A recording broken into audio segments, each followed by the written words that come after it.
Hello,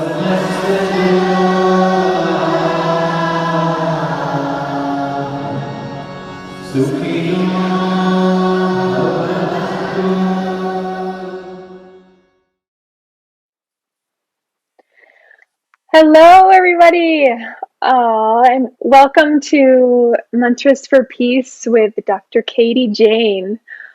So, just delighted and thrilled to have you in this conversation today. Oh, likewise, it's so rich already with our preliminary conversation. So I'm excited to continue. Yeah.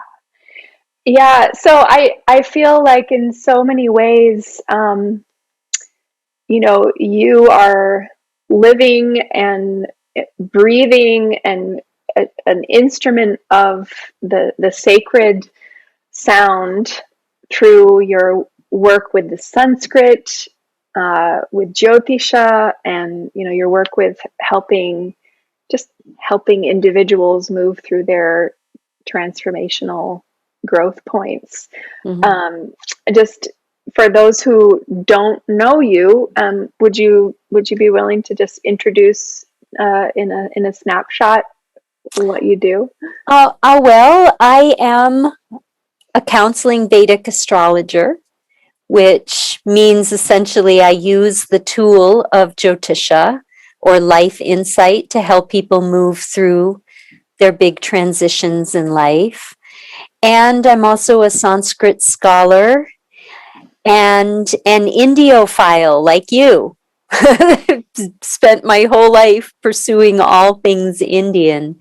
So that's who I am in a nutshell, like in terms of what I pursue externally, pursue internally too in the world. But really, I'm a pilgrim. I was born in Vedic astrology with the lucky feet on the rise. And the lucky feet are the feet of the pilgrim soul. So, I'm just visiting this planet, I guess. Beautiful. And helping shine the torchlight for fellow travelers. Mm. Yeah. Yes. Mm. Mm. Well, there are so many things I'm interested in talking to you about, and kind of opening up for our wisdom gathering conversation. Maybe just first, I think you have this wonderful text on your website, how Sanskrit awakens feeling intelligence. And because we're all about mantras, and those mantras are in Sanskrit, I would love to hear in your words, how does Sanskrit awaken our feeling intelligence? Yes. We have to understand what Sanskrit is. When we hear the word Sanskrit, we think dead classical language, difficult to understand. I don't, but no, and I don't either. Except that I did study Sanskrit in the university, and it was extremely difficult. Sanskrit is better understood as a technology for awakening and expanding consciousness. And if we look at how the Vedas in Sanskrit are transmitted, this makes sense.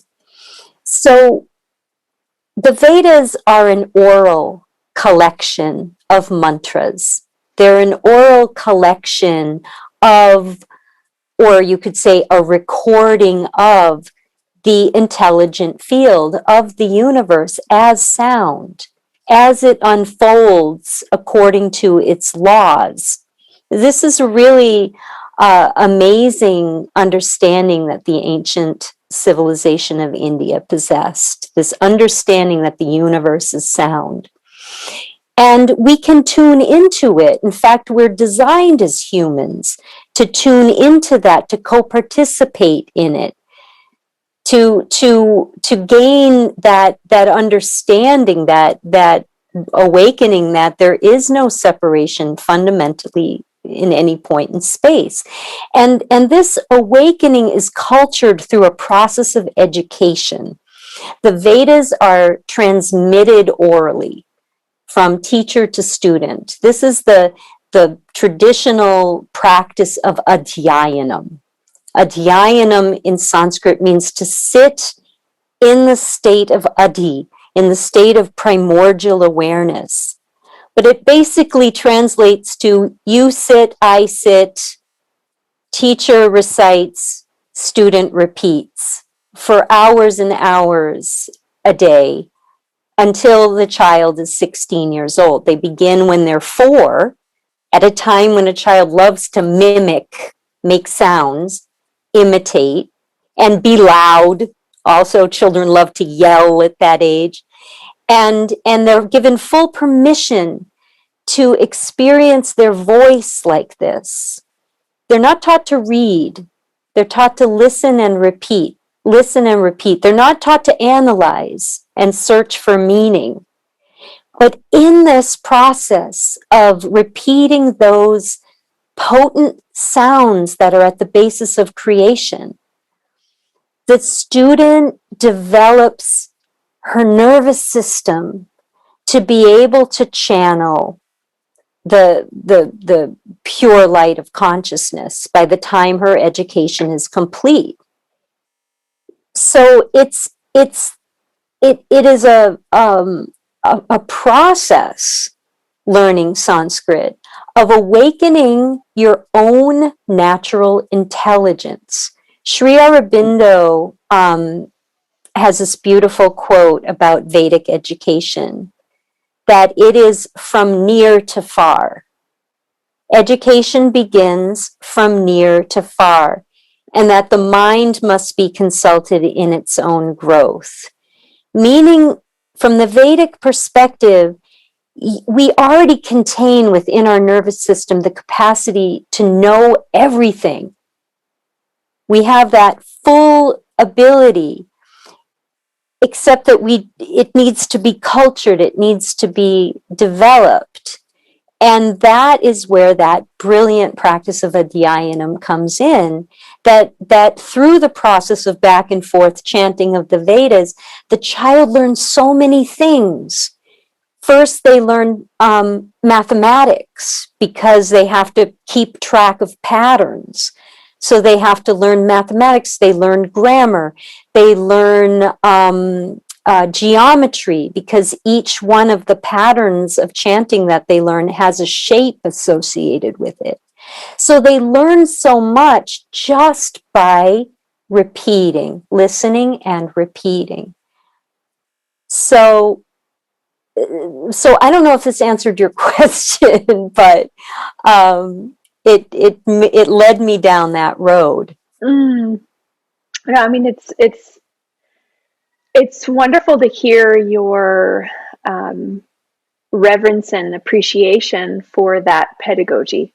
I mean, it makes sense to me, because it's like you learn it by heart. There's something about that by heart. When Alexander the Great was conquering India, he came upon this village of Brahmins, and he said, "Oh my God, they're Brahmins, they're learned. I'd like to get their books. We've heard so much about the knowledge that comes out of India. I'd love the books for my library in Alexandria." And it's a funny story. And the Brahmin came with a basket full of rotting palm leaves. Here are our books. Right. And he was so astounded. Like, how can, of all I've heard of India and its knowledge, this is what you have to show for it? And the Brahmin said, "Oh, no. All our knowledge is inscribed in our hearts." Yeah, it's all on the inside. Yeah. And it's, well, I want to take it to a quote of Hazrat Inayat Khan, the great Sufi musician, yes, who said, "All that books cannot contain and a teacher cannot teach will come to you of its Mhm. own Yes. through sound. And Yes. so, what can be written and what can be even enunciated, what can be formed into language, is only a certain part of the bandwidth of possible knowledge. There's, as we know, as mystics, lovers of the mystic, there's so much that you can't possibly speak or write about. And to try to capture it in a book is, well, To even remember what you've read, I mean, yeah. I've read a lot of books in my life because of my doctorate, and I tell you, I hardly Wait, remember. let me just pause on Yeah. the tone of voice you used for that word. Doctorate. Well, because it's That's with heavy. disgust. Well, disgust and but also, joy and love. It was a beautiful process, but Yeah, but it has that weight of it has heaviness that I weight of hear in your heaviness. And voice. well, yeah, because it's what do you call it? It's knowledge that divides you from that which you're learning and Mm, yourself. mm, And yeah. I became very tangibly aware of this one year, a decade ago, when I shredded all of my graduate school notes and papers. It Mm, took me all day. They were filling my basement. And I yeah. just shredded and shredded and shredded. And I realized, like, I don't remember any of this stuff. The only things that I remember are that which are inscribed, that I've spoken out myself. Yeah. Yeah.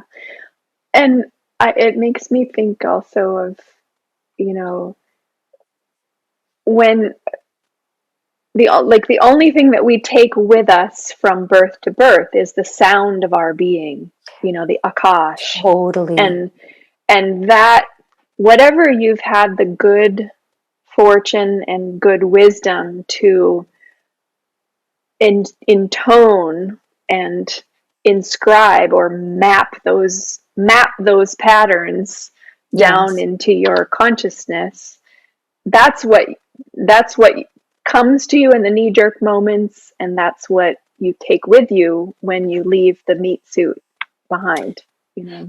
There's an expression in Sanskrit that totally sums up what you just said. Yagati, yamati sagati, yamati sagati.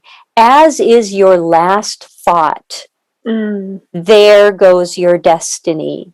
And this mm, is really one of the justifications for japa, yeah, the yeah, constant repetition of the name of God, because you don't know when you're going to go. And the ideal death is to have the name of God on your lips, like Gandhi. yeah, yeah. Mm. Just a side question of my Yeah. personal curiosity, and then I want to get back to something else that you said. In Jyotisha, can you tell what a person's last thought is going to be, and then how that imprint actually affects their prarabdha karma in their next birth? Yes. Yes, you can. I bet you can. Yes, you can. You can see, I mean, because what Jyotisha is a study of time and the evolution of the soul, mapping, it's a system actually of mapping the soul's evolution over time, but not over a lifetime, 100 years, but over ages upon ages and upon ages. The Vedic concept of time is just mind-boggling. It's immense. And your astrological chart is like a snapshot.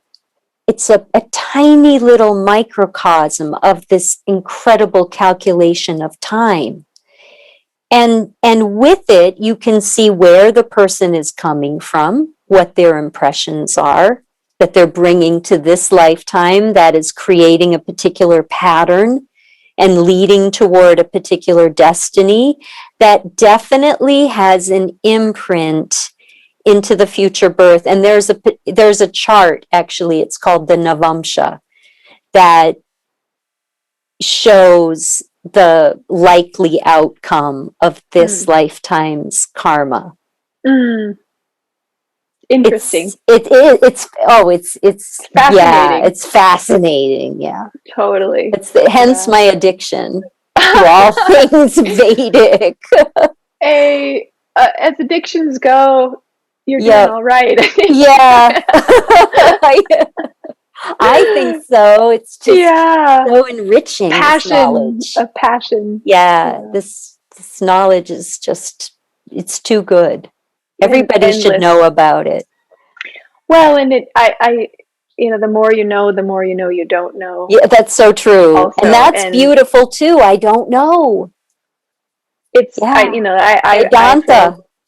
feel constantly inspired hearing very knowledgeable and wise people in any field. Whether I'm listening to a podcast of quantum physicists talking about how much they don't know about time or matter or energy. Like, actually, when it really comes down to it, we don't know anything, hardly. Pretty much. We have a sketch. We have a rough sketch as a theory, and that's about it. Yeah. And Neti cries the sage, not this, not this. Yeah. Yep. It's true. I feel rather than feel overwhelmed by that, I think I feel comforted by the spaciousness and the excitement and the mystery. Yep. Hence, you are a mystic. Yeah. A mystic with a mission. Yes. And a dharma that I'm very aware of. And I think one of the reasons I was so excited about talking to you, and I'm so grateful that you're willing to go into these topics with me, is that when I'm in this great project of learning and relearning everything, and really pulling apart for my own self how I have been a party to, directly and or indirectly, or to everything that's been stirred up in our political world right now: nationalism, white supremacy, the arrogance of my own unconscious traumatic past and colonial what I've benefited from. And so I'm just I'm in a massive swirl around that, and letting letting the digestive juices flow. So I wanted to, you said a couple of things when you were waxing so poetically about the beauty of the Vedic pedagogy. And one, you use the pronoun her to describe the child, and which is interesting because typically women were not educated. So that was interesting to me. And then also, as you also know, the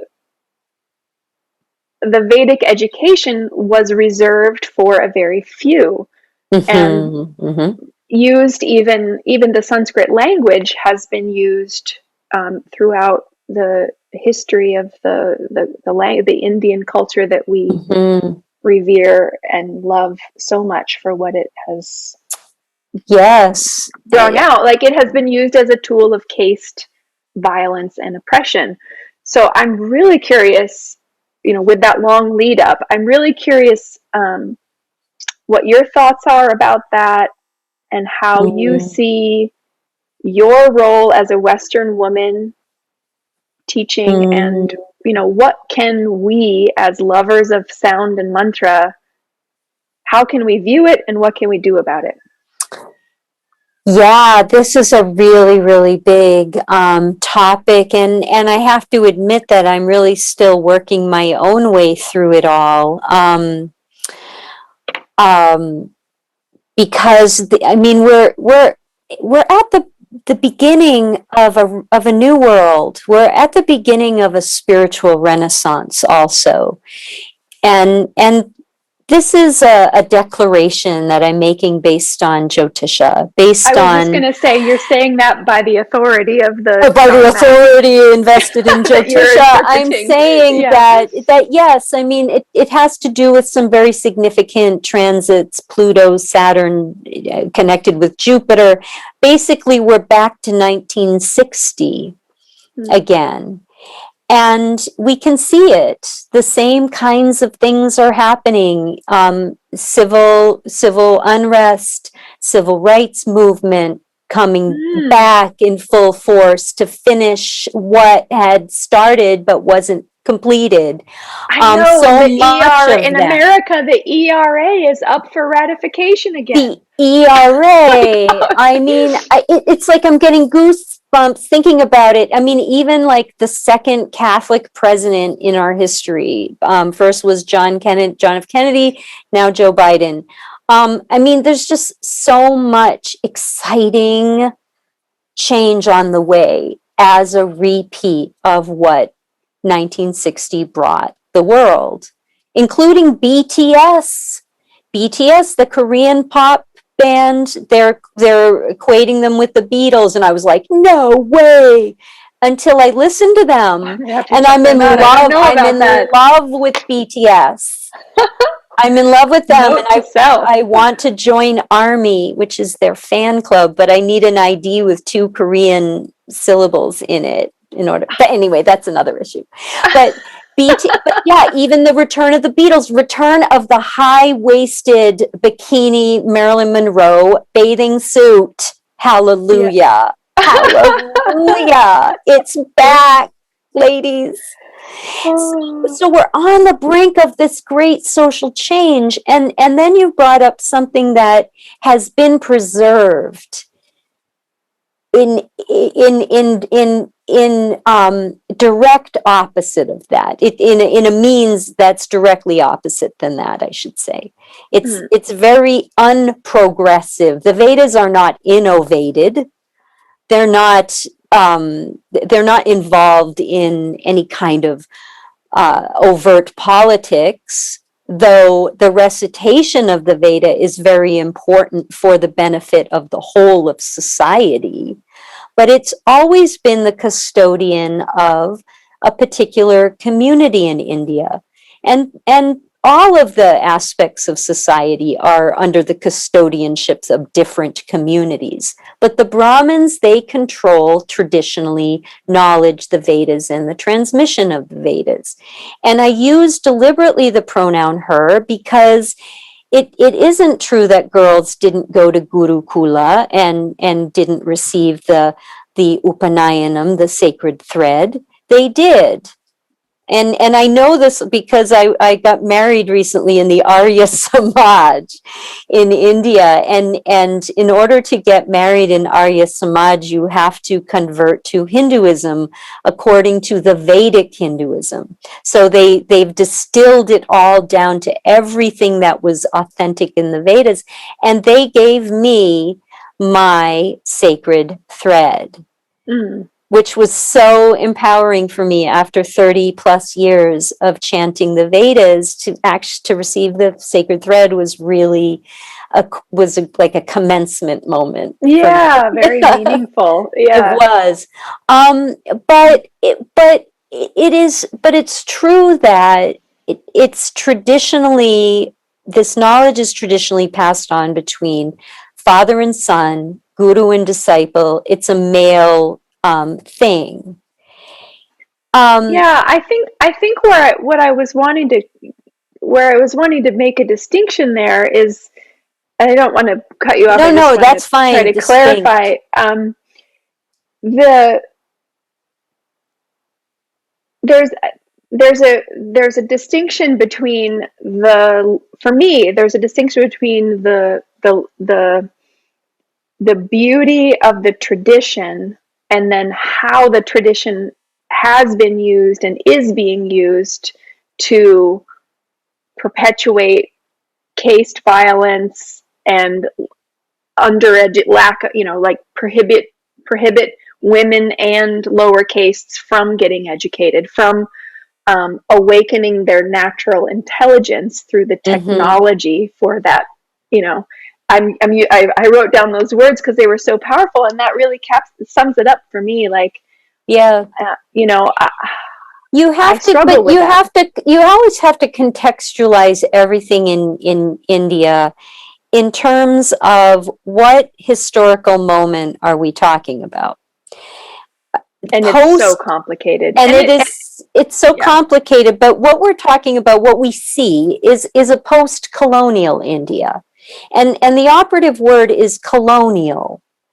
So, I mean, yes, there is the caste system, but the caste system meets a colonial regime, which had as its educational mission, as per Macaulay, to eradicate the Sanskrit education. In fact, the power of the Brahmin, because the Brahmin was always patronized by the state.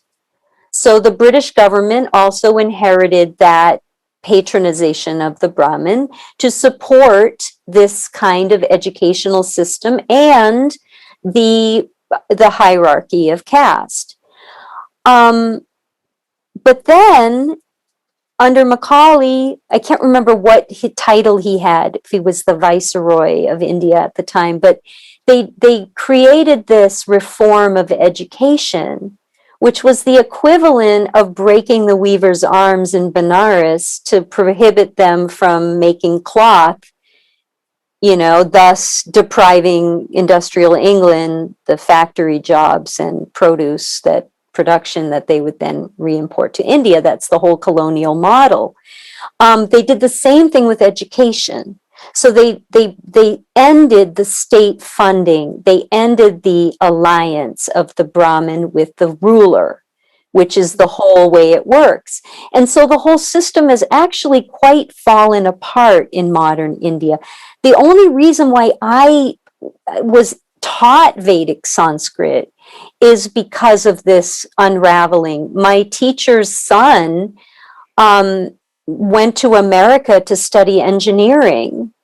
He wanted nothing to do with the priest business because there's no money in it. There's no sustenance. So, I mean, that's kind of the overt reason that my So teacher. you got to you got to benefit from what he couldn't pass on to his son Yeah, well, in a way. it's an interesting story related to this topic. So, when I was in graduate school, I received a grant through the Ford Foundation and the Fulbright Hayes organization. I received grants to go to India to study traditional Vedic Sanskrit. That's what I wanted to focus on. Except that this is a closed community. This is like, you can't just say, hey, I'm like signing up for a yoga class or something. You No, it's a can't, life. If you're going to get into that, it's a lifelong commitment and to you have to, your guru. and you have to get a teacher. And so I sent out so many Yeah, letters yeah. to so many prospective teachers. They all went unanswered. And even my teacher, he threw my letter away. But he said to me, wrote me back in the days we had to mail things. He wrote me back and he said, I want to tell you that as soon as I got your letter, I tossed it in the bin. And then he said, but that night I had a dream. And in the dream, he said his teacher came to him and said two things to him that convinced him to write me. One was, if this knowledge had been kept in the hands of women, it will never disappear. If Hmm. it's kept in the hands of women, it will never disappear. And the second was, he said, and you can teach somebody who will attract oceans of ladies to this knowledge. Oh my gosh, that's amazing. So that's what he wrote me, and ended up accepting me as a student. Wow. And so so it was actually a very empowered moment, and he was motivated because he was so upset about his son and the ending of the lifestyle, the ending of what he had received in his life. And so it really, and so it opened a door to be able to empower women to use their voice, to culture their voice in this way. And there are other women too. I mean, Karunamayi Amma from Andhra Pradesh, she brought out all the goddess chants from Sri Vidya and taught women, and women from all over the world, with the understanding that if this knowledge is kept in the hands of women, it will never disappear. It will not go extinct, because women are the culture bearers. Yeah. And I think my personal history and your personal history have a lot of parallels. I know. In that we both have long history in India, and immersion in traditional guru shishya parampara experiences, and a kind of dharma as a bridge, both as women and between East and West. And Yes. And I guess the thing that I'm really chewing on these days in particular is, and I guess it's always been something I've been drawn to, is to parse out the universal from the dogma, so that I am not unconsciously perpetuating the violent aspects of the dharma, whether it is of the dogma, unconsciously perpetuating the violent aspects of the dogma, like the religious order, where the spiritual teachings have been used as a societal control tool, rather than an awakening consciousness, peace promoting, equality, social justice, embrace tool. That's clearly where my slant is, right? And so I've been on this, and for me, as a white, a woman with an American passport, I have all that is whiteness and the arrogance of the American to peel away. And then in the tradition that I love and that feels like my soul's home, I have discovered that past my romantic, idealized, eroticized Oriental fantasies of Indian culture, because I'm past the honeymoon stage and all that. And I know you are too. Sorry. You're laughing because you know what I'm talking about. Yeah.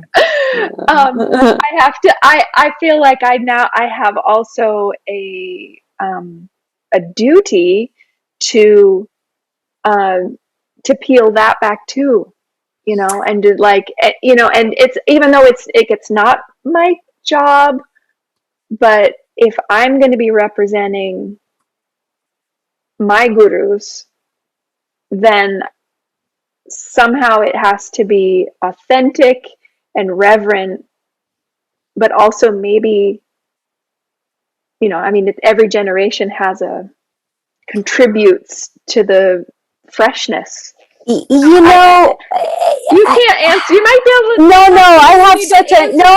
But I have a thought about this. No, but I have a thought about this, and this comes from my religious studies background. Okay. And and the understanding of how tradition works. We think of tradition as something static, something, buried even, something deep, something that never changes. But it's actually creativity. Tradition is more like art. It's more innovative. Mm, And yeah. it develops out of tradition, religion, culture, develops out of exactly what you said. These two polar things. Like on the one hand, there's this incredible deep knowledge that comes out of India. There's this profound tradition. And a universally applicable technology. And a The sound, universally applicable anybody from technology. anywhere, no matter their caste or their gender, Yes, can start doing mantra and feel something. fully, absolutely. And there's a science to it. And Yeah. it's just so, it's so amazing. So they've got this. And at the same time, there is the contradiction. And there is the extreme opposite. And I see this all the time. I live in a rural village in India. It's like the sacred and the profane are side by side in such contrasting ways sometimes that it's deeply disturbing. But this to me is the churning. This is like the churning of the ocean of milk, that myth of the asuras and the devas churning up. This is how things things develop, things innovate. If we're going back to 1960, which was also a time of deep unrest in the world, in America, and look what came out of that churning. We need the opposites like this, I think. And I think India has always had them. Like, yes, you can say Brahmins are supreme, but that has been challenged so many times, by like beginning with the Buddha, if not before, but the Buddha was the most famous critic of that whole hierarchy. And yet it persists. And At, the mystics are almost always radical social justice activists along with their yeah, mystical yeah, path. I mean, Jesus was right they up have to there. be because they can't maintain their quiet, otherwise people will intrude upon them with things like tax collection and property Yeah, insurance and all of these things that force them to have to deal. yeah. Well, there's, thank you for even just being willing to have the conversation Oh with yeah. me about it. I'm really fascinated by this whole deep topic that is churning right now. And I think,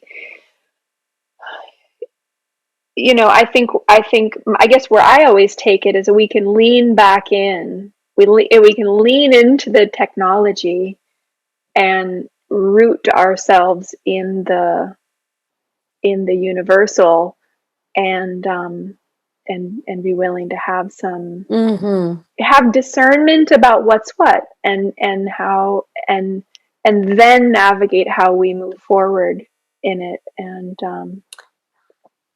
But then you brought up something else that I think people might want to hear this or maybe still wondering about it, which is like, you know, the cultural appropriation angle.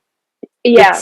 It's that's really what you were saying without saying a cultural appropriation.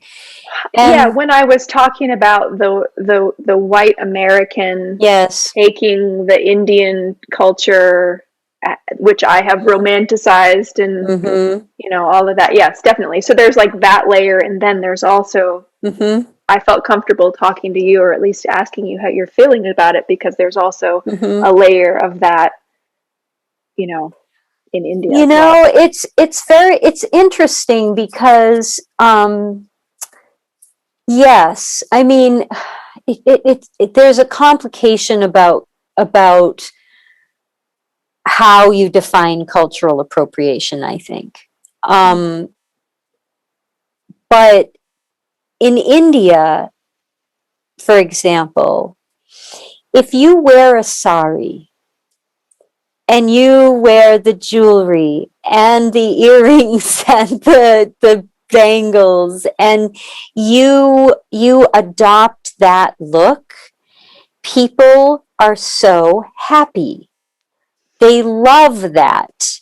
They can't get enough of that. They're so happy. Like, I've had people thank me, say thank you for respecting India and loving India. And yet, if I did that in America, it would be considered a kind of cultural appropriation. Like, who's this white woman with a bindi wearing a sari? That's not her identity. So it's like it's sort of a confusing thing. Like, it's the same thing with learning Sanskrit, Vedic Sanskrit. That is kind of that's kind of a secret club. Like, that's not everybody can enter, right? Because of the caste and the requirements and everything.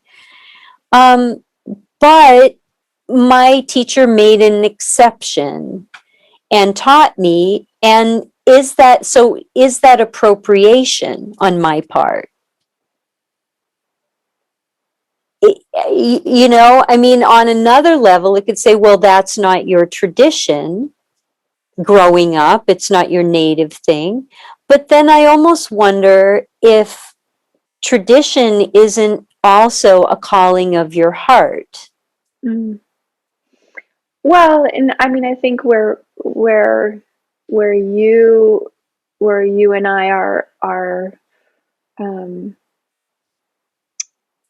navigating, because we have, both of Mm-hmm. us, just as whoever's listening to this conversation is privy to Right. a conversation between two people with very unique history, Yes. you know. Yep. One Um, foot in this country, one foot in the other. yeah, literally like Yeah. straddling between the hemispheres most of my Yes. life, you know, and yours, Mm-hmm. Yeah. um, and having the blessings and the urging of one's guru Yeah. to teach, and the mandate Mm-hmm. to spread it and perpetuate it and share, you Mm-hmm. know, like that's, um, I think we still have to be careful about the way we do that, with reverence Yes. for I sure, but think I think yeah. having guru's blessing, um, is not a blanket, it's not a blanket green light, I think, for me, but No. it is a,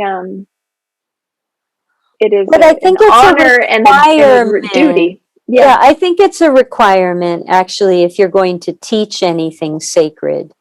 I yeah, think you should have that. of I think someone, of that's, culture that is not from your own yes, origin. absolutely. Yeah, absolutely. I think, and to really, earn your chops.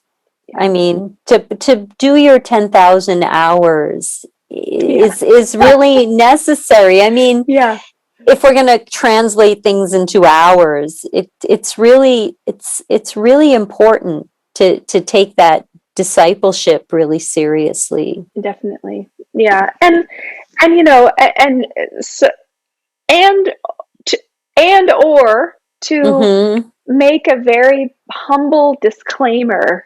You Yes. know, if like you're like in this Mantras Yes. for Peace project, we have like a host your own mantras for peace event thing, Mm-hmm. and there's a little bit of Mm-hmm. training, and people love doing the mantras, and they get together with their friends, Yes. and they have an evening of chanting, and they might teach the mantras. I mean, but they can say at the beginning, hey, Mm-hmm. I'm just learning this, but I love it. and Mm-hmm. here's what I know so far. Yeah. Yep. You know, like just to be honest about it, Yeah. Yeah. and Yep. to place things into the context of the more I know I don't know. Well, yeah, and that's how things spread too, Yeah, organically. I mean, that's how people share, and people want to share naturally what they love, what has yeah. inspired them. But yeah, I'm all I for want the to disclaimer. I want to just bring back to one thing that I think is so interesting about your history, which I read on your story of your website. I know we're talking like we're old friends, but just for those of you who are joining us this far, we've never met before, 10 minutes before we started this recording. But anyway, so Oh, yeah, I was amazing. reading about your story, and it lit me up, and it ticks all kinds of boxes for me, that you came from academia, and Mm. these are my words paraphrasing yours, so forgive me if I go off the rails, but like you broke the shackles of the intellectual rigidity and superiority and stifling of the Shakti, of the living, breathing, feeling sense of Mm. the sound of the language. Mm. And, you know, Mm. I don't know, for me, I just want to acknowledge that and honor you for that and the courage that that takes to do that, because Mm. you know, for me, that brings it all the way around back. Like, for that is a radical, mystical, social justice, you know, gender, gender equality, uh, action that you Yeah. took. And it makes me really happy that you're doing what you're doing with, Yeah, with I the couldn't sound in that way. survive in academia. It was too patriarchal for me. It was Mm, stiflingly so. I mean, I just, especially when I became a professor, not so much at the University of California, but mm, after I became a professor, it was like, what century are we living in, people? It was just, and I just couldn't. I felt like I was denying my femininity somehow mm, mm, in yeah, that kind of structure, all in the head, yeah, not in the body. yeah, yeah. So, And I find that, I mean, I find that that's one of the reasons why I I'm happy to have not gone in that direction in my life, mm, and it's one of the reasons, you know, that I have wanted to stay. mm-hmm, I wanted the freedom to be able to just be, you know, a juicy mm, bhakta mm, without without mm-hmm. All that someone telling me how brainiacal I stuff, should feel, yeah. how in some without someone telling me how I should feel or how I should perform the things. Oh, yeah. Yeah. They called it rigor. We used to call it ritual scarring. No, It was, I mean, because it's rigor. I that's mean, it's like, brutal. yeah, I mean, because of the discipline of mastering a subject from that perspective, you know, all From in the books. Yeah. Yeah, From the left brain. mm, And I mean, it has I mean, it definitely has a value in terms of being able to research. Like, it taught me how to research something to its core, mm, to really, mm, and to have that kind of laser vision and yeah, justify it through yeah, sources. yeah, I yeah. mean, so, but yeah, but I'm glad. I'm really grateful to have become an entrepreneur. Mm. Yeah. And it suits my free spiritedness well. Yeah.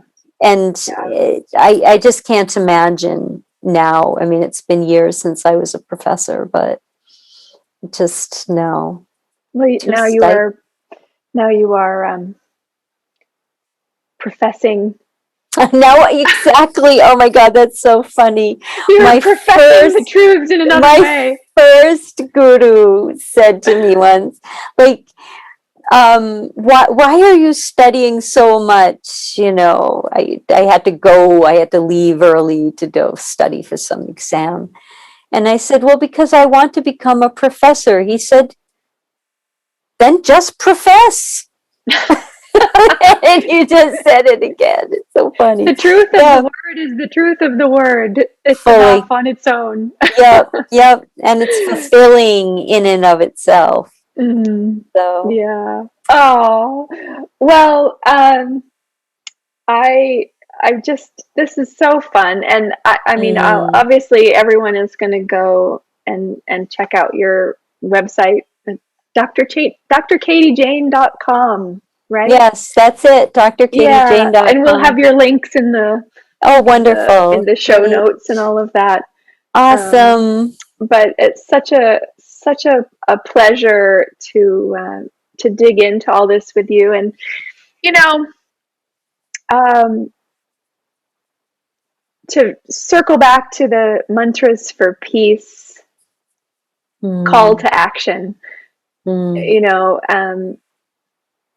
is there one thing that you could invite a listener who is not learned and mm-hmm. using their voice as an instrument of peace somehow? No, what would be one thing you would encourage? Well, I was thinking prior to voice, I was thinking of being able to tune into your own natural mantra. We're all making a mantra when we breathe in. If you listen as you breathe in, your breath makes the sound so. And as you exhale, it makes the sound hum. This is a mantra, and we're making it all the time we're reciting it. So hum, constantly. And when we tune into it, when we become aware of it, oh yeah, I hear that. And you recognize the meaning of so hum, which is I am that. I am the breath. That to me is the easiest, most powerful way to tune in through sound to who you are. Hmm, perfect. And Yeah. you don't need to be learned. In fact, those things get in the way They often. totally do. Yeah. Yeah. Yeah. I oftentimes I'll wake in the middle of the night, and just circle that consciously on my breath, or the Mm-hmm. first thing when I wake up in the morning. Um, Yeah, you you feel know, it. before I open my eyes, or almost even before I'm aware of who I am, Mm-hmm. um, Mm. to be observing that. So that's Yes. a uh, wonderful, very practical, accessible tip there, Thanks. I madam. hope so. So wonderful to meet you, and This conversation's been a feast. I've really enjoyed it. I feel yay! full. Me as well. Me as well. Yeah. So, oh, all right. Well, my beloved mantras for peace, global chant family. Let's have a hug and a celebration of the fullness with with Dr. Katy Jane. Thank you so much. Thanks so much. Yay.